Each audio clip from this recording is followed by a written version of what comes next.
Happy Thursday. Hello and welcome to the channel where our goal is to always fix it in camera and then finesse it in post. How's it going, guys? How is everybody? Diego, hello. I see that you are here. You can say hellos. Basha, hello. Happy Thursday.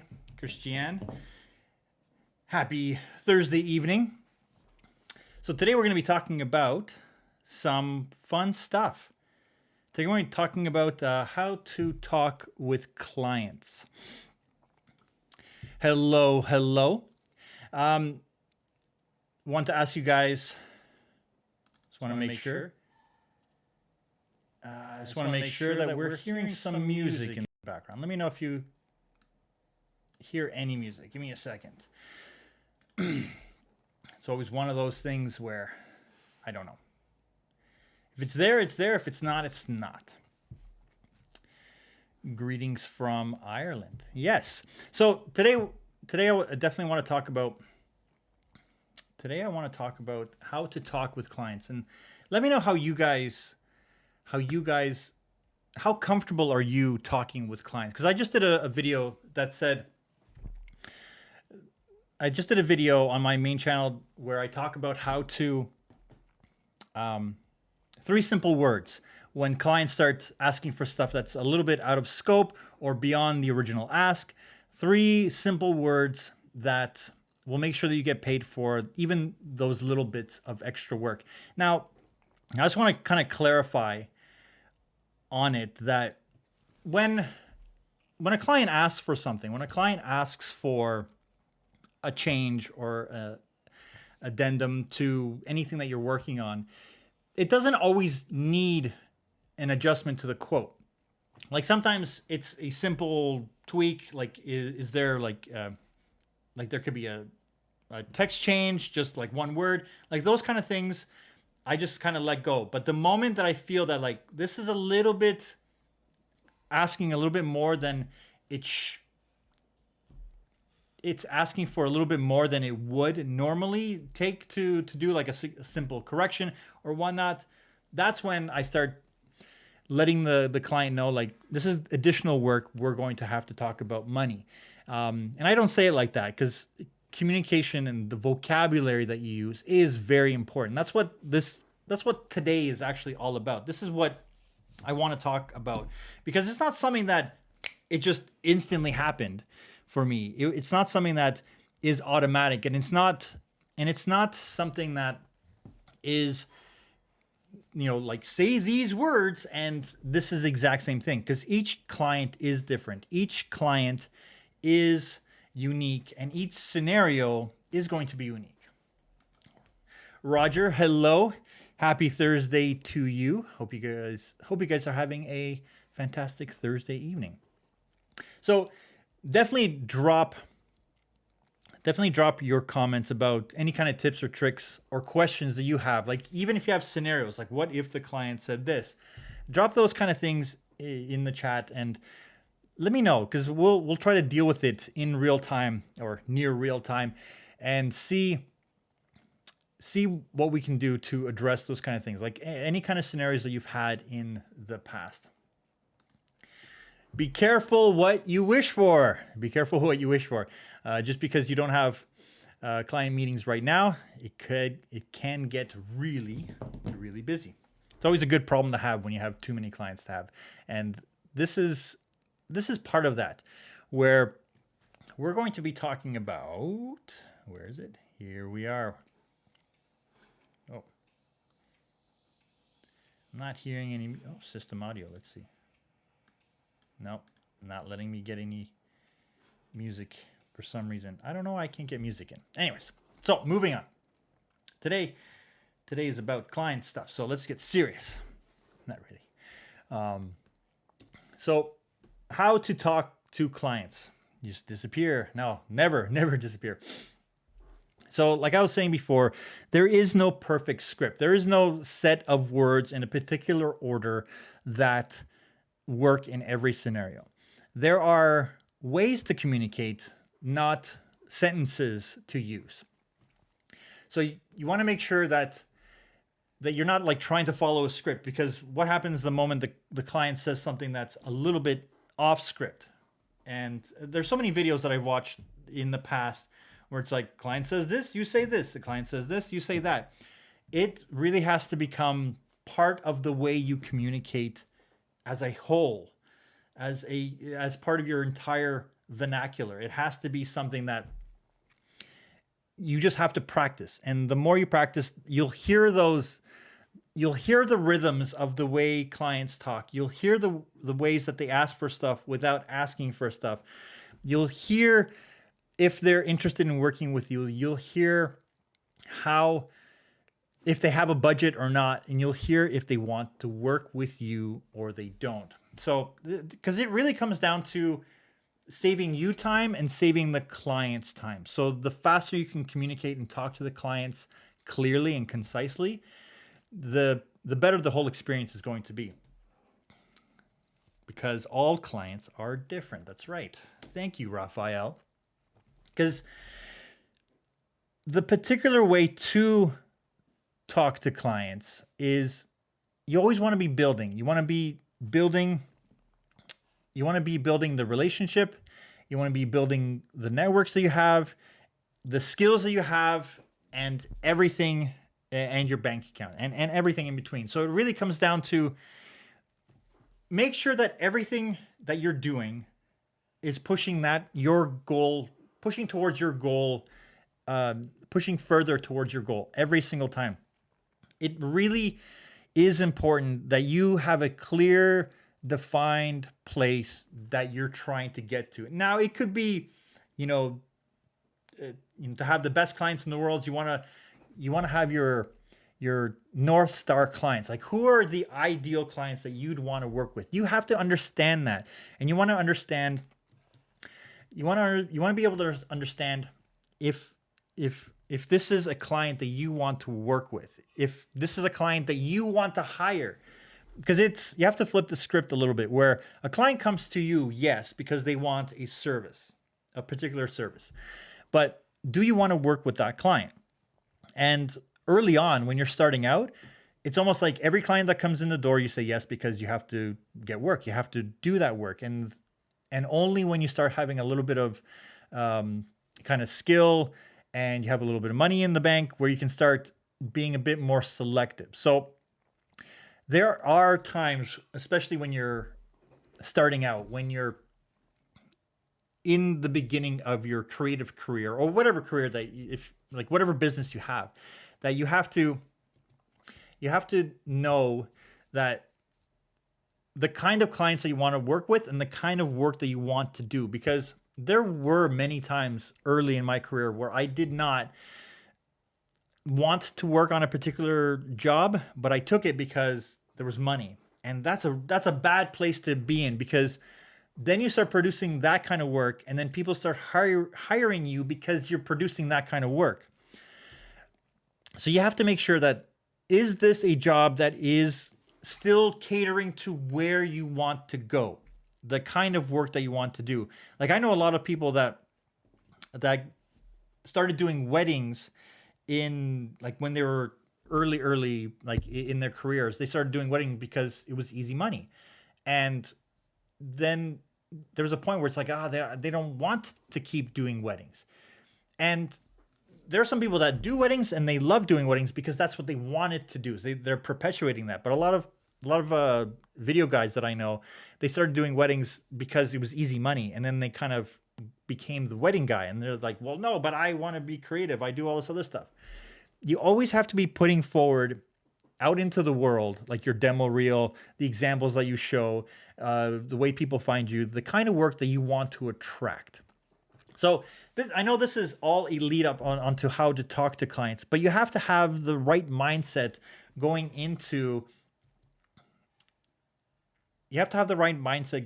finding the good clients, because good clients are worth working with, and they also have good networks. And if good clients trust you, then good clients will have typically good networks that they'll recommend you to. Because 99% of the work that I have received or done has been because of word of mouth. Because the clients that I did work with, first they found me based on the kind of work that they were looking for and I was good at.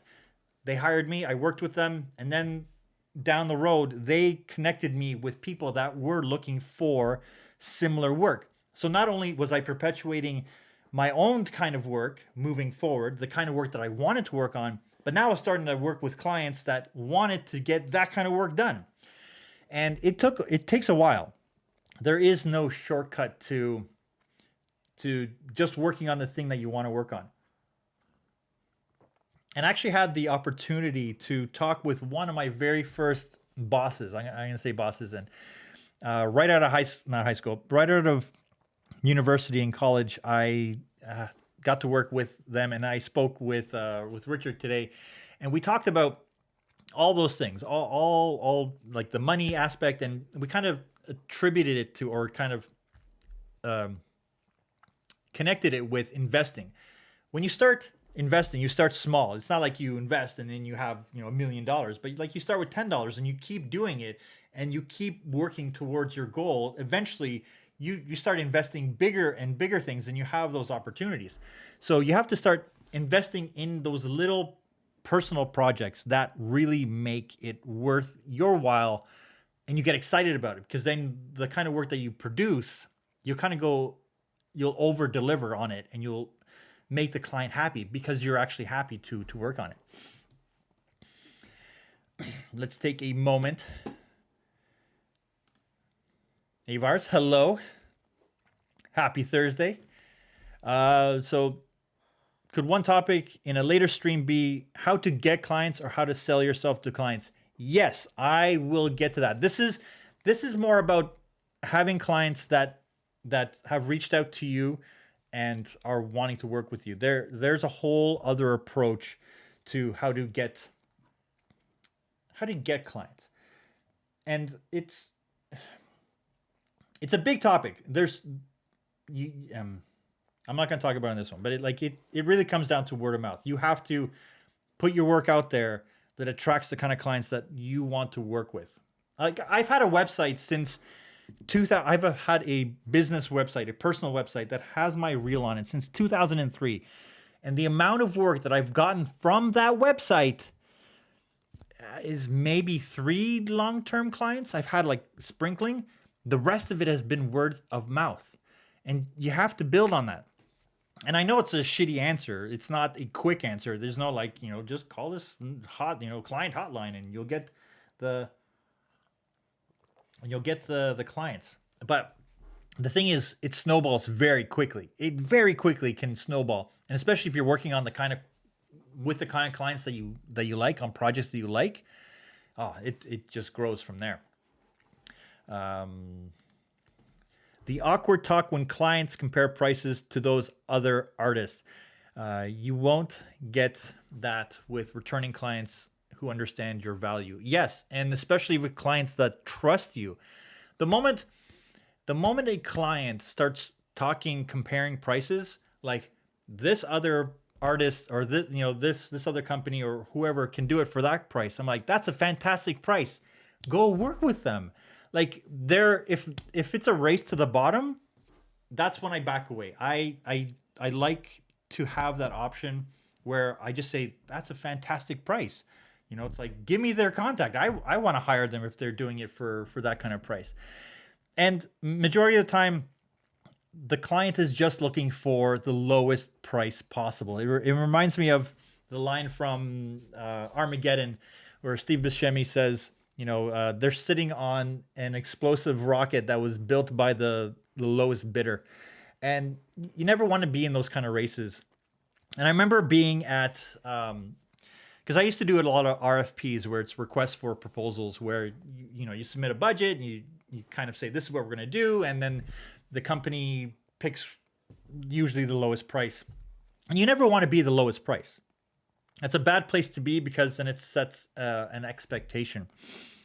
So I remember I was at one of these meetings of the company that was kind of managing all the RFPs, and all the people that were there, they were saying, like, it's become the company that's always winning it always became the same company that was winning, like one of three companies that was always winning the request for proposals through their branch. And it's almost like they just needed two other budgets to come in, and just so they can say that they put that request out there, but then they would still give it to their preferred client. And so I kind of backed away from that as well, because it's a huge time suck. And I've always wanted to, when I do proposals, I always want to be on the phone with the client going over the proposal. And if a client keeps pushing back and saying that they don't have time to do a phone call, it's like, I know instantly they're just looking for the lowest bid, and I don't even try to pursue and go further with that. Like that's as far as I've gone. They're just looking for the lowest price at that point. But a client that is eager to work with you and that wants to work with you, they're going to want to be communicating as much as possible. So Diego said, yeah, I watched your video. I can just, on the quote, funny for me being from Brazil, we normally abuse other words like additional. And yes, your take gives, where'd it go? And your take gives a copyright option strategies. Yes, absolutely. It really comes down to the vocabulary. So we're going to kind of do a little bit of role playing, but not necessarily. So like, definitely if you have like a very specific, like my client, if a client says this, what would you want? Like, definitely let me know about that. Oh, so normally professionals here, they even have difficulty sending closing invoices. Oh man, I used to be like that. We as creatives, I'm using we as a general term, but creatives in general have such a hard time talking about money. That is not what we're taught. We're taught how to be creative, how to write, how to edit, how to shoot, how to make stuff look pretty. That's what we do. And then it's like, okay, now time to get paid for your work. Like, whoa, everyone kind of freaks out.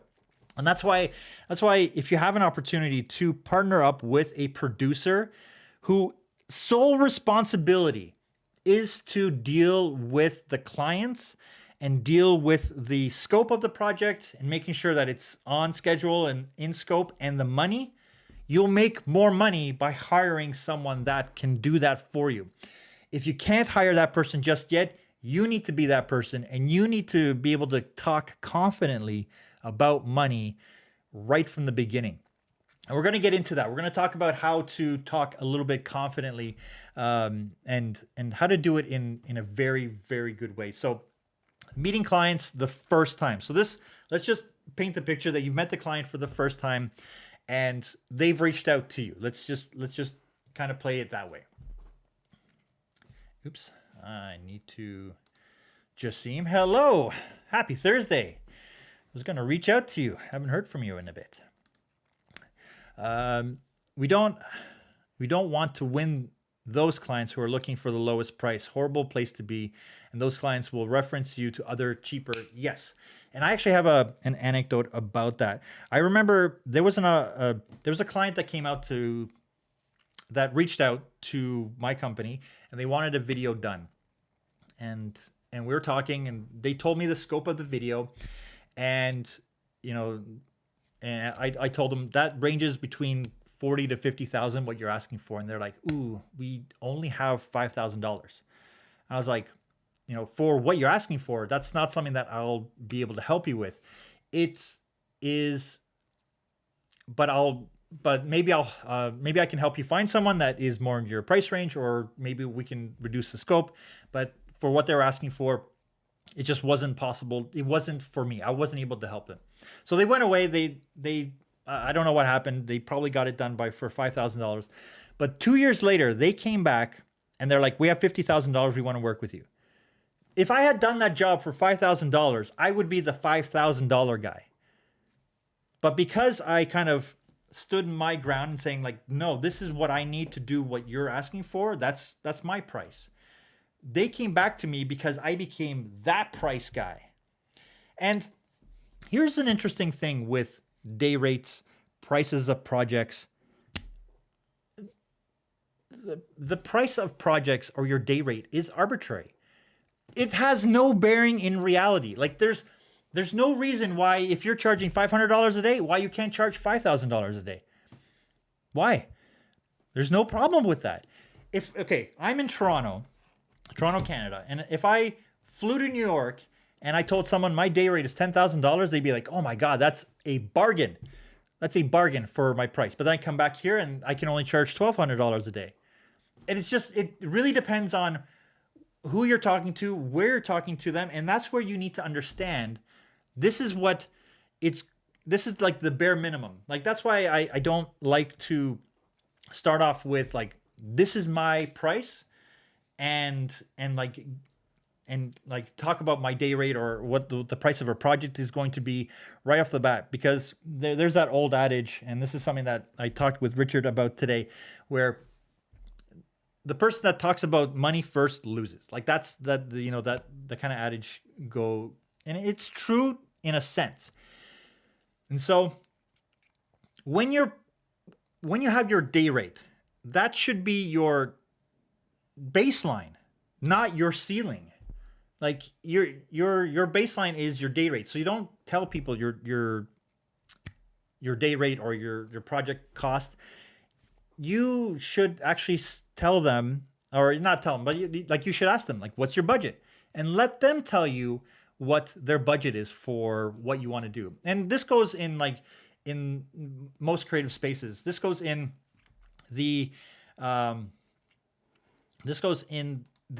creative space in the sense that, like, even YouTube, or if you're doing video production or photography or whatnot, just ask them ask them what their budget is. And because your budget, you may have said like this project will cost you $2,000. But if you ask them for their budget and they're upfront about it and they say, well, we have $5,000. Well, all of a sudden you've made 2.5 times more your rate because you just kept your mouth shut.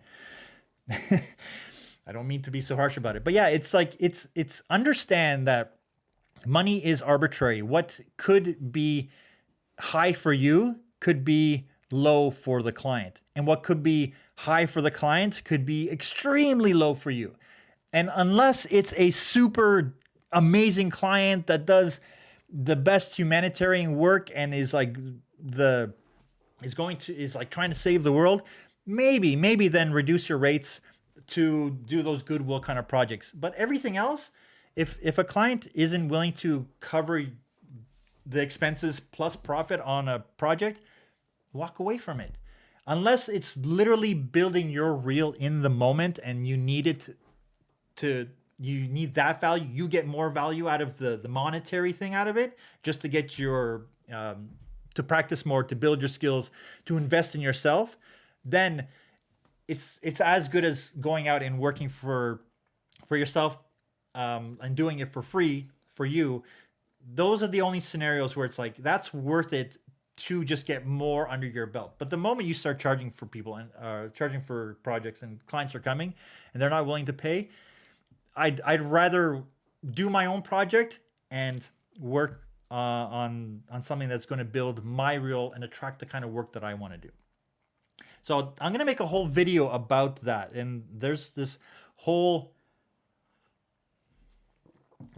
aspect of, if you want to get paid more, you need to be original. And I'm going to talk about that. That's going to be a whole, I may do a live stream about that next week or the week after, where there is a golden opportunity to make a lot of money and have clients wait to work with you because that's how much they want to work with you, not the other way around, where you're like, you have to fit into their schedule. So there's this whole other mindset that we're going to talk about. Let's get back into the keynote. Yes, collecting invoices. Do it soon and do it often. And if a client ever refuses to pay, and this is where the next week video is about the statement of work, and I talk about this a lot, where in the contract that they sign, there is a penalty for not paying, and it keeps growing over time. And the moment I put that in and clients didn't pay, I just reminded them of that this number is going to keep growing and it's going to become ridiculous if they don't pay up, how fast they all of a sudden find the money. But yeah, we'll talk about that. That's a whole other thing. Works the same for programming projects. Yeah, it like the moment you start, we're going to talk about that. We're going to talk about it. Okay. Now, Roger is saying, one problem where I'm located is that there are too many people in the same business and the big competition brings down prices. Now, here's the thing. Yes and no. And this is where the I'll chat about it a little bit now. Let's chat about that right now. So the one thing that I'm going to make a dedicated video for is and I may do it, like I said, I may do a live stream because I can't articulate the feeling appropriately yet. But so let's say a client comes and they say, we need someone to do a video. We need someone to, do an interview. We need someone to music video, whatever they need. There's going to be plenty of people that can rent a camera, set it up on a tripod, point it in the right direction and film it. And the same is true with editing, with the motion graphics, with music, with writing, with whatever. And the moment a client comes to me and says, we want something like this, I know that they're looking for a commodity artist to work on their project. And that means they're looking for someone that can go rent the gear and do this thing for them. And they have a very clear and basic idea of what they want. But then you have the opportunity where a client comes to you and they say, I saw that video you did for X, or I saw that video that you posted here. I saw that thing and we want that.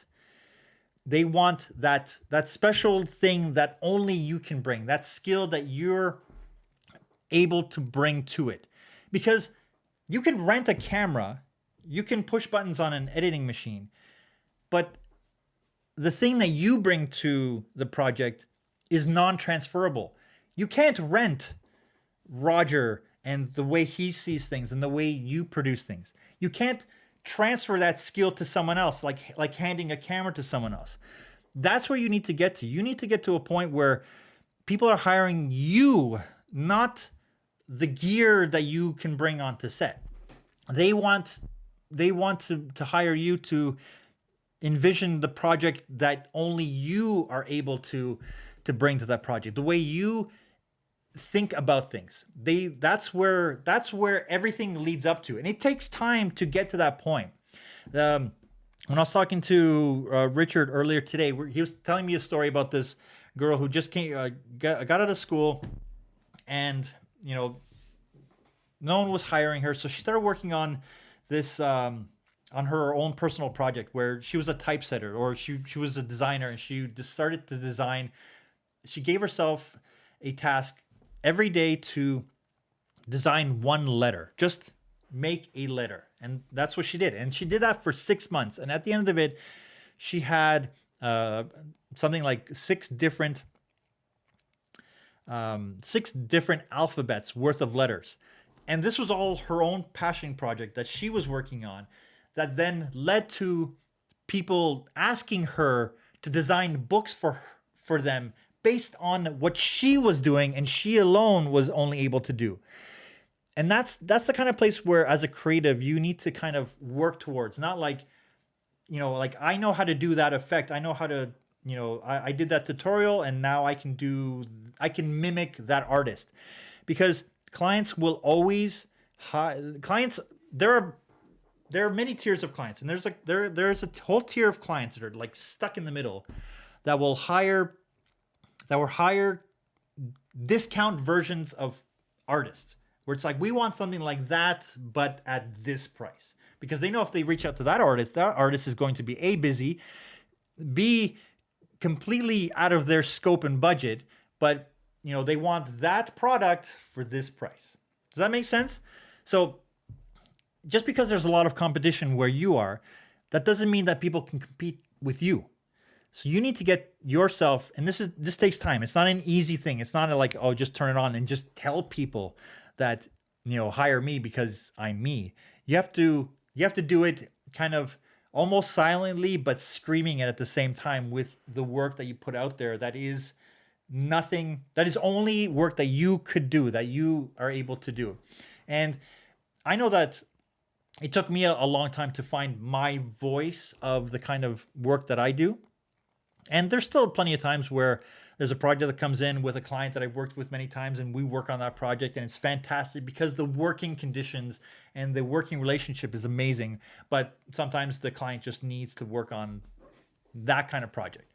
But to stand out, to always have work in those lulls where the competition doesn't matter, that's the secret sauce. That's the thing that you need to strive for. That should be your goal, where people are coming to you to work with you, not the brand of camera that you have. Does that make sense? And it took me a while to reframe my own mindset in that headspace. Hold on. Zoom conversation on these subjects, and I have more interaction. So you guys want a Zoom conversation? Yeah. I'm still struggling to get my system to set up, because the system that I'm doing the live streams on is not my main system. So every time I set up for a live stream, it's like the 30 minutes before. I don't have time to set something up but I got to do that. I actually asked Ecamm if they could add an audio only option to their interview space, where you upload your avatar and then you come in kind of like Clubhouse, but in Ecamm, where I just put a link, and then anyways, that would be cool. That would be cool. So you had a bad experience dealing with contracts, losing money, having to stretch activities, sacrificing long hours, lay off workers, feeling like crap. Those are tough places to be, where there are many contracts that came up where I had to fund the production of the things, and I don't like being there either. That doesn't make any sense. Like I don't understand how clients and how that industry got into that place where it's okay to burden the person that's doing it to fund everything and then pay after everything's delivered. It's like, you know what? I'm going to go to the grocery store. I'm going to buy all the food. I'm going to grab all the food, bring it home. I'm going to get someone else to make it. I'm going to eat it. And only if I like it, then I'll pay. Like that, it doesn't make any sense. Who does that? Fine, I'll do it. Well, let's have a discussion.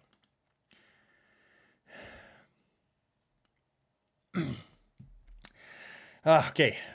Pandemic times huge bad personal experiences.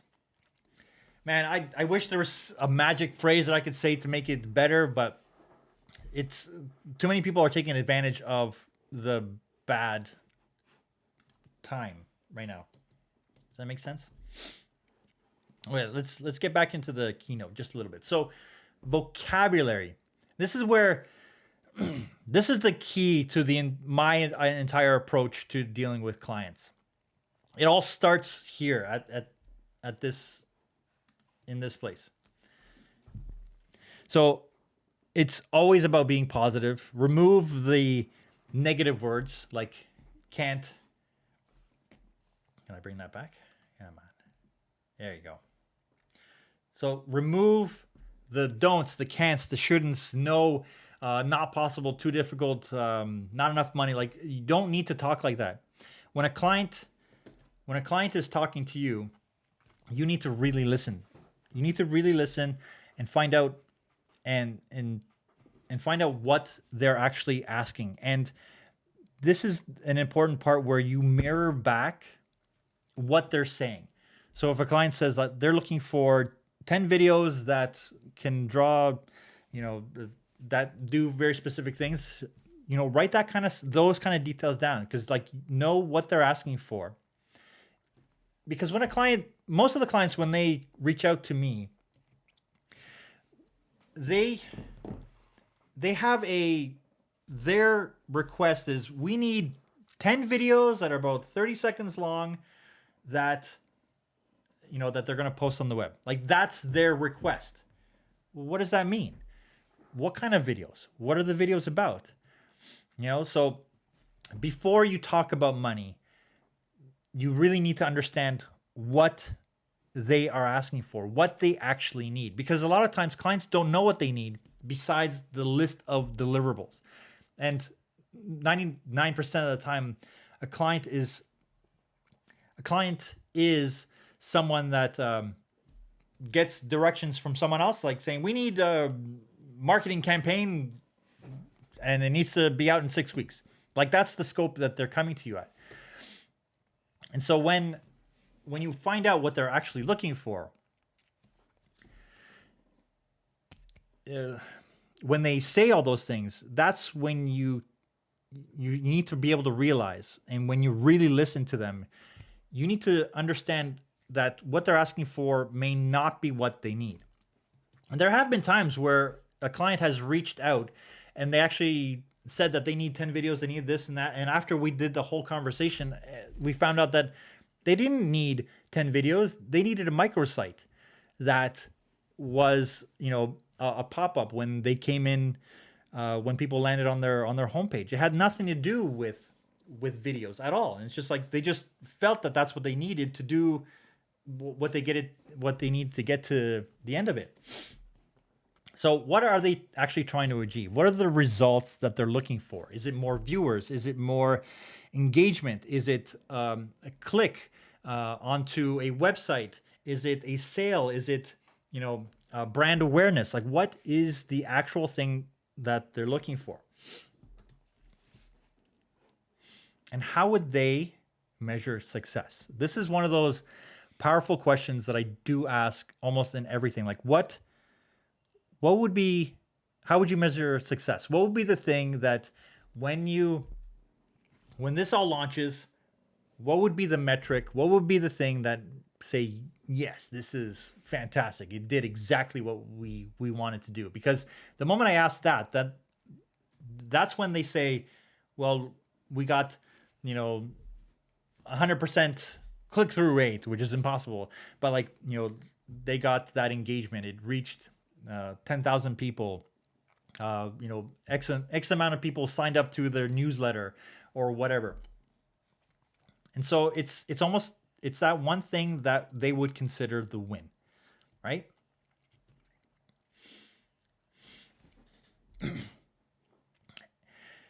So after you find out what that actual thing that what's the result that they're trying to go for, that's when you can ask about their target audience. And you start asking, like, who's this demographic? Who is this aimed at? What is that person thinking? How is that person how does this person interact with your company on the regular? What is their motivation? Why do you want this person? And you start asking those kind of questions. There's clients that know exactly who their demographic is, who they're trying to make this video, photo, website, app, whatever. They know who that person is going to be. And that helps you then craft the project and build all the scope around that. Sorry, phone. Let's take a moment. Let's see what you guys are saying. I know. I gotta bring you guys in more often. So for competing in saturated market, I would niche down to something specific and do that really well. Yes, 100%. If you will be the top 20%, you can charge a high price. But that's exactly what I'm talking about. If you can find that thing that only you are able to bring, and if you can bring it through your own voice, either visually or, like actually, then you'll have that advantage. So build yourself a brand in a way you create things. Yes. Like, how many people on Instagram do you follow that have a very specific look in the way they do photographs? Those photographers are getting hired to make more of that. And when a client approaches you with that mindset in mind, that we love what you do, we want you to do it for us, it's a whole different ballpark at that point. I remember I reached out to a cinematographer that I wanted to work on a project, and I loved the way he shot everything. He was like we need this guy on this project because it would make it look phenomenal. And the typical going rate at the time was about $3,000 for a really good cinematographer. He was charging about $20,000 a day because that's how many offers he was getting to do his kind of work. So there is a huge value knowing that the way you work is going to attract clients. And just because it's not happening right away, it's about building yourself up, building up your reel, putting out the work out there that people then will find. And if you have to do projects along the way, that's no problem. As long as you're consistent in always trying to work on projects that help achieve your kind of goals, you're going to get there. You will get there. It just takes time. It's not an overnight thing. I wish it was. It would have been easy, but it's not. It's the people that start as soon as possible that are the ones that are able to do that kind of work. So now searching about NDAs, because I have quotes with those types of new contracts, and having a video that was, and you having a video that was nice. Still an animal level on that, but keep going. Know all these things, they all add up. And because we're all creatives, this is not something that we learn as we're learning the creative stuff. This is all something that came after the fact. Like I had to learn all this stuff, and luckily I had a lot of mentors.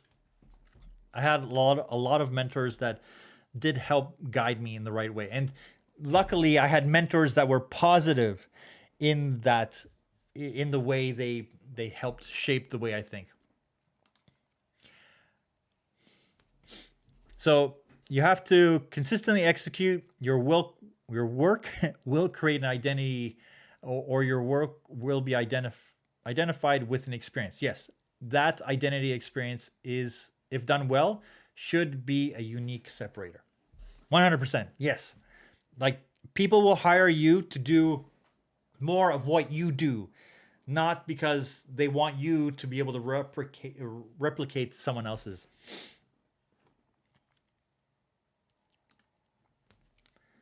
Yes. Collaborations with other artists often does lead to future work, because if you can find other artists and people that work in the same way that you do, they don't become your competition. They actually become your collaborators on bigger projects, because working with like-minded people that have similar visions to you means that you can work on bigger projects. And you always want to have a huge brain trust of people that you can work with that help elevate, because you don't want to be the director, editor, storyteller, writer, producer, scripter, lighting guy. Like you don't want, you want to start bringing people on slowly, and it comes with those little bit bigger projects and charging properly for it. So you have to find those collaborators that will work with you, that complement what you're already trying to do.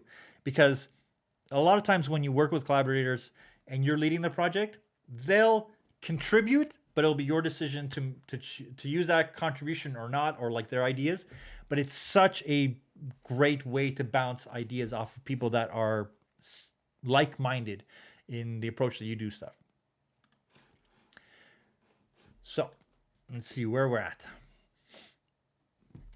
Oh, one thing, never guarantee metrics. Don't guarantee this amount of views, this kind of engagement, this amount of click-through rates. It's just going to get you into a bad place, because it is not in your control. The only thing, just like a YouTube channel, the only thing you can control is understanding the audience that you're making the videos for, and try to make something that really serves them well, and post that video and just be consistent in the messaging. And focus on like with the client, focus on how you'll get there, not how much time it'll take. So this really comes down to like, these are the processes that you'll do. These are the things that you'll research. This is what will be required to really understand, and understanding the audience, understanding what they want to do. And like the mechanics of making a video are very similar, and a lot of people can do that, but it's the other part, the part that goes into it, the value of the, not just the quality of the image, but the value of what is being communicated.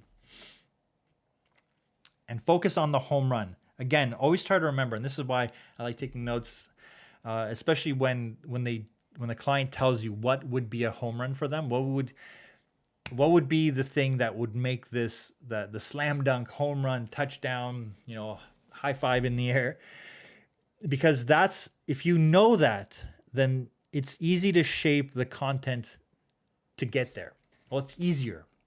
And there's no perfect video. There's no such thing as a perfect script that will work every time. It always has to be catered to the audience that you're trying to make it for in the context of that. So is it a brand awareness video? Then you have to make sure that the company is seen in a nice light, but not necessarily a vanity video just to showcase. It's like, why is this important? Why do you need to have that on your website to communicate what they do? But what do they do? And why is that important for the person watching? How is it going to impact the person that is going to be watching it? And focus on the goal. That's right.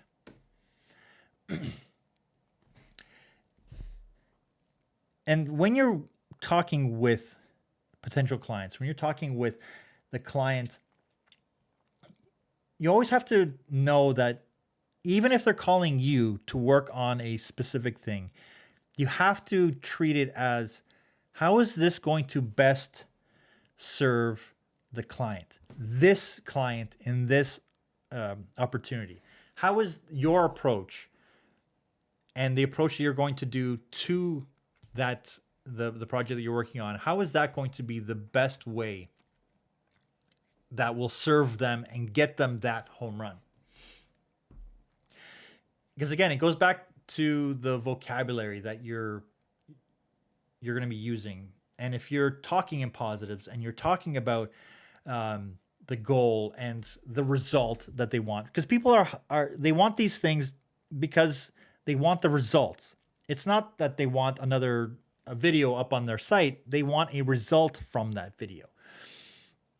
So let's shift gears a little bit, and let's talk about talking about money confidently, because creators talking about money, I've seen some of the worst confidence when it comes to talking about money and talking about getting paid for the work that you do and getting paid for everything that you do. Chris, I don't know about you. I didn't learn about talking about money from school. I didn't learn the easy way where it's just like, this is what you do. This is how you budget. This is how you make sure that you don't go over budget. This is how you stay within scope and don't, kind of stab yourself in the foot.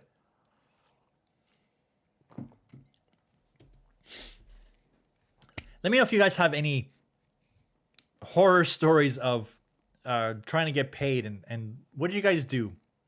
How do you deal with that? Because I know how I deal with it. So this kind of goes back to what we were talking about earlier, where ask them about the budget, but don't say what your price is. And when I say ask them for their budget, because if you say you're talking a little bit, you find out what they're looking for, so that you can kind of say like, okay, you're looking for this, you're looking for that. This is what the result that you're looking for, and you're trying to package it into, say, a 30-second video. And they want a live action or whatever. And then you ask them for the budget. And I know that you'll already know roughly how much you would charge for it, even though you haven't broken it down, like if you need to hire people or But if you ask them for their budget and they hesitate and they're like, well, what would you charge for something like this? Confidently say, well, for a project like this that we've done in the past, that I've done similarly, this will range. A starting point will be anywhere between $25,000 to $50,000. But like say a price that you understand and that is similar to what you've done in the past. And the client will say like, whoa, that's way out of our budget. We can't do something for that. And that's when you direct the conversation to either reduce the scope of the project or to maybe help them find a different solution through another person. But like one thing that you've done at that point is you don't want to waste your time and you don't want to waste your client's time at that point. You want to make sure that you're very clear on what the expectation is with the budget. So if they are not willing to give you a budget, then you give them a range of saying like, this is the starting point for that, and it goes up from there. But if they give you a budget, and then it's a lot easier conversation because they can give you a budget that's down here and you just say the same thing where you know roughly how much that should cost. And like, I can't dictate what that price for you will be.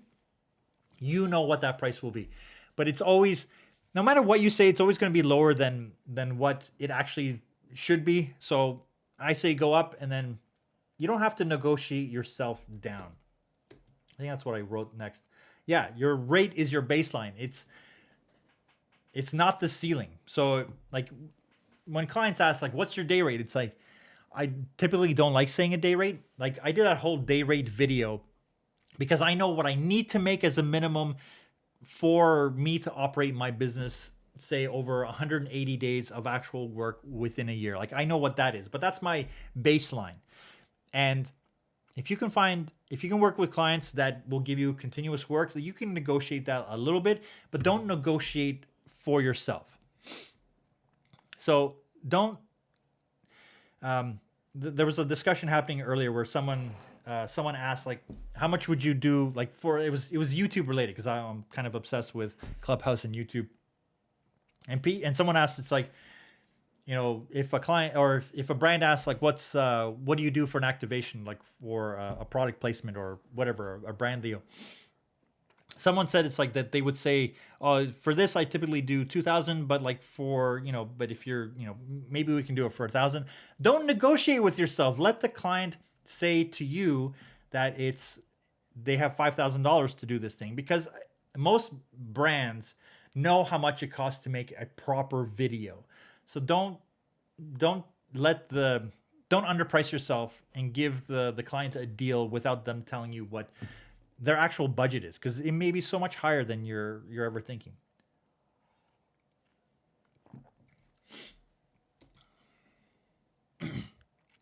So adjust the quote. If you haven't seen that video, the 3 simple words to communicate to your client to make more money over the course of the year for any little change, adjust the quote and bring up the changes in scope right away. Like the moment the client says something, just adjust the quote, right? Especially if it's a little bit bigger and they want something small or something simple. And if it is something small, like a typo or just like, can you change that one line or like change the color of that one, like background, like, you know, always have the discretion because each client is different.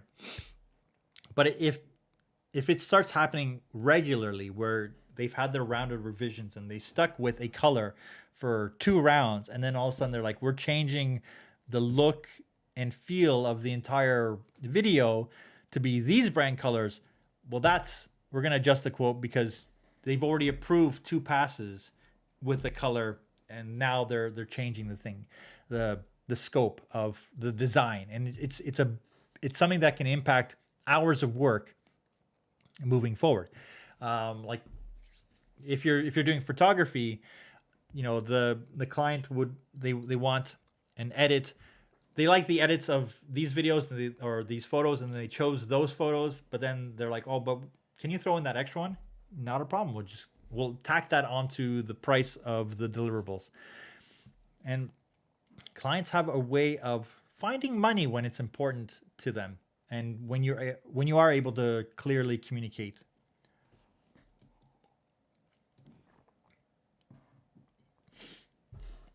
And this is a big one as well. Find out what the expectations are, what the deliverables are, what the roles and responsibilities, like the timelines, the payments, when people will pay. And always never start any work until that first check is in your hand, and make that a priority. If a client cannot give you 30%, 40%, or 50%, or whatever you agree on as that first installment, if they don't have that money, then you just say, well, I can't start working on that until this comes in. And they'll be like, oh, come on, just whatever. Just be like, just send the check in, or send the invoice in, pay the invoice, and like, make sure you send them the invoice for that first, and say it's like, I'm going to send you the invoice for 30% of the agreed budget.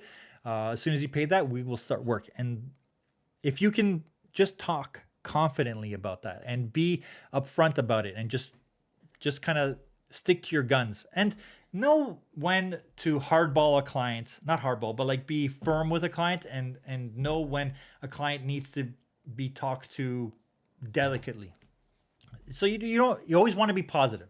Just be like, we're excited to work on this. As soon as you pay that invoice, we will move forward and we'll get on this. So the sooner you can pay it, the faster we can get started. And have that little bit of excitement about, because clients want to be excited about you being excited.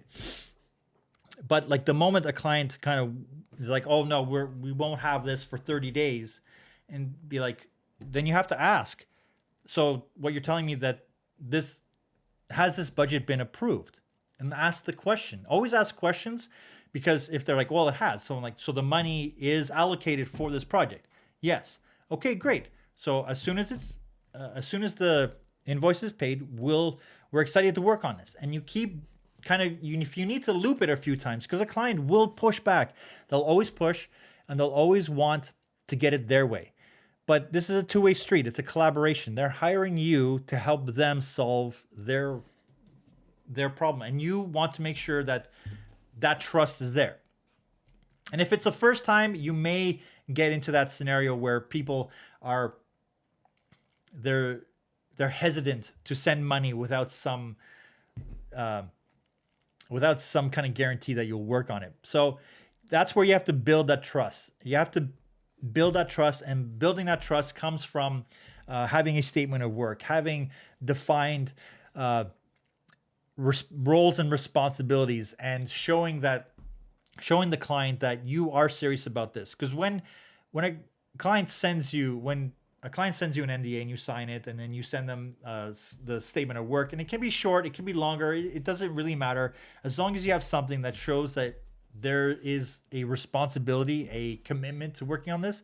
It's a big, powerful step to building that trust for you and the client. Yeah. All right. Always be clear, always be transparent. And this really comes down to being upfront as early as possible about any challenges, delays, concerns that you have. And let the client be clear and transparent in the same way, and give them that opportunity to communicate to you in that way. And it really comes down to communicating. It really does come down to being clear and concise, and articulating the project in a whole.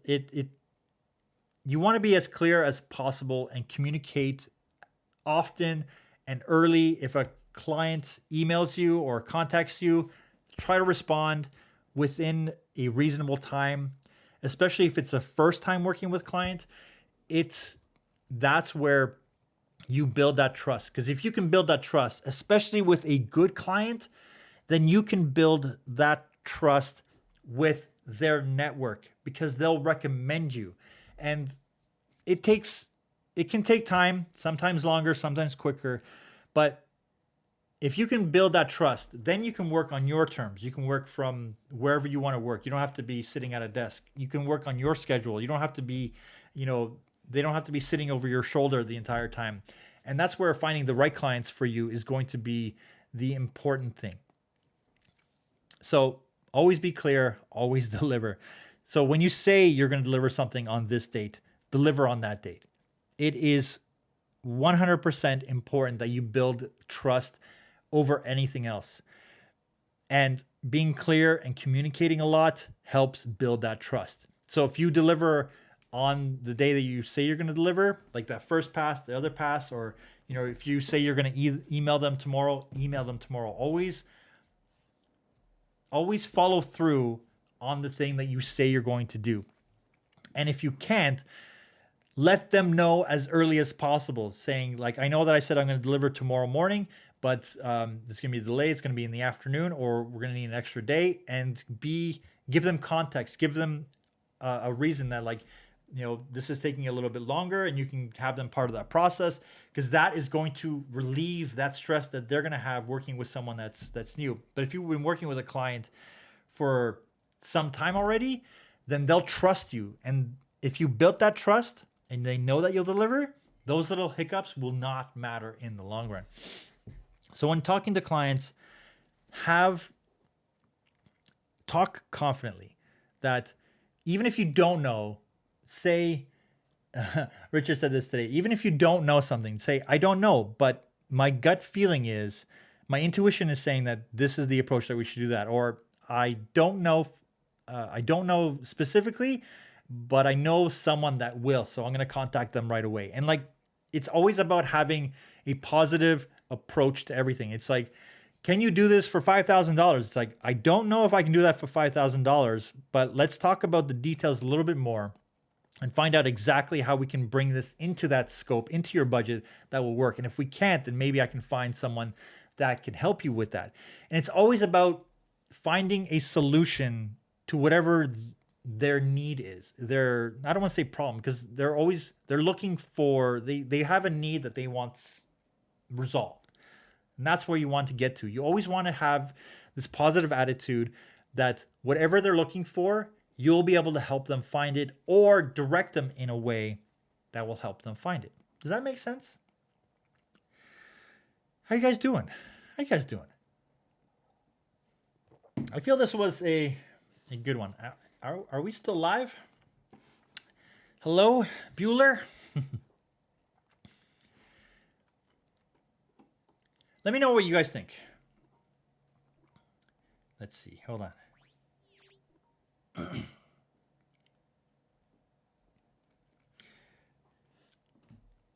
So, with all that being said, I hope that you guys have a little insight into how I communicate with clients and how I approach my aspect. And it's not easy and it takes time, but if you always approach it from a positive standpoint, and you approach it from a standpoint that you'll be able to solve their situation, you'll be able to work with them. If the money lines up, and if the timelines line up, and if you want to work with them on a project that's something that you are interested in, both you and the client, then you'll have a great working relationship, and that can turn into a long-term working relationship. And that's kind of why being selective on the clients that you want to work with is really important, because if they do turn into long-term clients, you want to have a positive relationship with them. You want them to almost become as close as friends, because that's where the enjoyment in this industry really comes from, collaborating with people that do vibe on the same wavelength as you. So all the stuff that I said today, just know that I'm not the best person that has these scripts. I've had my hiccups when it came to clients. I just know that these are the things that have worked for me over the long run. So definitely take the things that have worked, that you resonate with, and leave all the rest behind. Like if there are things that don't work, that don't feel like will jive in your scenario, then just leave those things. But if something did resonate, think about that for a moment and try to incorporate that into how you communicate with your clients, because you'll have better working relationships. You'll have better opportunities that will grow your network, that will grow those the kind of work that you want to do. And if you can focus on putting work out there that is the type of work that you want to do, it will attract those clients that you want to work with that will be willing to pay your proper rate, your more than you're worth, to work with them. And that's the goal, is to keep doing the things that make you excited to keep doing this creative stuff. Let's see if anyone's saying anything else. Jassim is saying you have to be you have to consistently execute your work. Yeah, wait. No, that's not it. Wait, did you write that before? Keeping the conversation positive helps the client build confidence in you, and sometimes can give you permission to be more creative on the job. Yes, but that's the whole other thing, where it's like, if clients are hiring you for the type of work that you do, then they trust your creative decisions and they don't dictate as hard what they want, because they want what you are able to bring to the conversation. That's the important thing, because when they do that, then they trust your ability to deliver on what you're that good at. It's incredible how clients find money when it's something that they need. Yes, when it's important, it's I've had times where I had to hold out on the deliverables because the client refused to pay the final invoice, or they were unhappy all of a sudden, even though they're like, okay, send us the final thing, and then we'll have to talk about the final invoice because something. And I'm like, oh, I can't send the final deliverables until the thing is set in stone, because we agreed on everything was good. And then so I just hold out. I don't release that kind of stuff. I don't start on a project unless there's the signed statement of work or contract. It doesn't go well if you start work and hand off stuff without the money coming into play. When clients have projects they want to work on, unless it's a goodwill client and they're doing humanitarian work and they don't have budgets, fine. But like in other scenarios, I'd rather just be like, this is not going to work out. Nice new avatar. Happy Thursday, everyone. Just got home from Germany. Oh, nice. Safe travels. I hope you had. You know when? Sorry to be late. No, you arrived exactly when you needed to, just like Gandalf. Happy Thursday. But yeah, the stream is ending. I just want to say thanks, everyone, for being fantastic. Nope. Just want to say thanks for being fantastic. Thanks for being here with me on this Thursday. We're going to have another stream next week. Look for my new video next week about the statement of work, which talks about the importance of having all the roles and responsibilities and how to get paid. But otherwise, you guys have a fantastic Thursday. Have a fantastic weekend. Thank you so much for hanging out with me today. I'll talk to you guys soon. Bye for now.